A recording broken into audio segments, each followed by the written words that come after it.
4 মাসের বেশি সময় ধরে চলা সংঘাতের পর যুক্তরাষ্ট্র ও ইরানের মধ্যে যুদ্ধবিরতি ও শান্তি চুক্তির ঘোষণাকে স্বাগত জানিয়েছেন বিশ্ব নেতারা।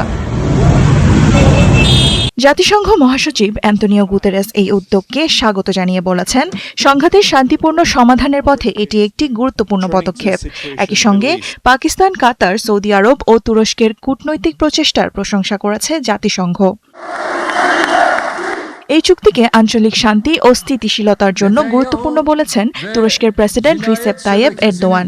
যুক্তরাজ্য, ফ্রান্স, জার্মানি ও ইতালিও এই সমঝোতাকে স্বাগত জানিয়েছে।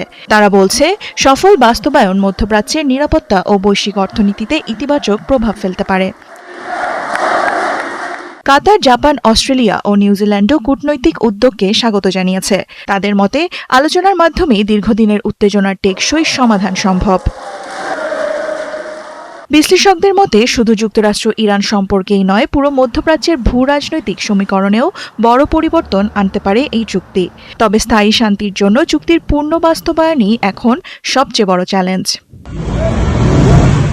দেওয়ান মুবাশশিরা হোসেন, ৭১।